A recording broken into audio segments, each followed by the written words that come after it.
Welcome to Small Talk Daily for Thursday, June 18th, 2009. This morning I thought I'd go through some of the progress I've been making with this Facebook connection code and the plugin that I intend to add to BottomFeeder to allow me to read Facebook news streams directly in BottomFeeder without having to go to the web page. So right now what I've got is a little connection that goes ahead and first logs me into Facebook, and to do this it's going to summon up a web page. And you see that there, it tells me that I'm now authorized, so I'll get rid of that and push that aside. And now at this point I have to authorize another session, so that is another piece of code I do here.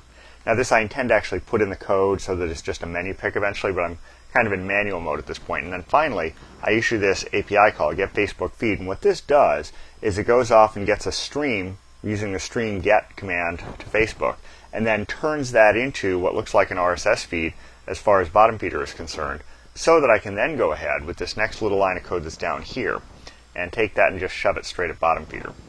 With that done, now what I need to do is just do this. And I've got an instance of BottomFeeder running over there, and you just saw that pop up. Now you're going to see an exception pop up here in a moment because I don't have menu stuff implemented properly, and you see these are fairly uninterestingly named. This is just basic stuff that mostly works. So if I select this, you see here I've got this, and I've got a comment that comes in. And if I select this, I've got this and a link over to it.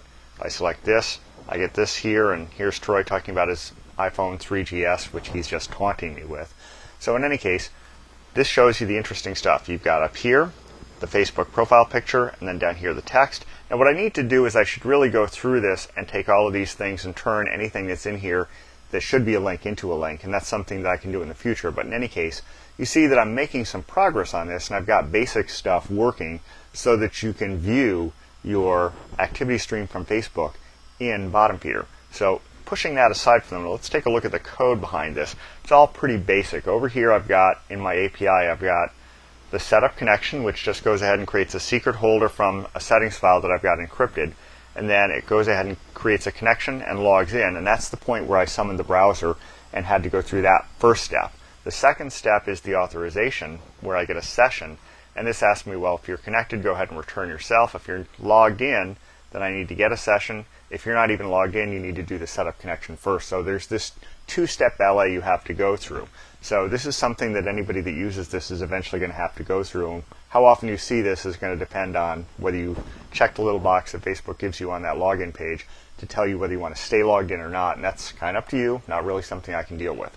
But from there, all I need to do is issue this stream get, which is part of the basic Facebook Connect, and then it's just a matter of going ahead and turning that into a Facebook feed item, which is just a subclass of RSS feed, because I need that in BottomFeeder to add some customization so that that exception you saw come up, I can suppress that and some other assumptions that BottomFeeder makes, like the fact that it's going to get an RSS feed directly and be able to get that directly from the web.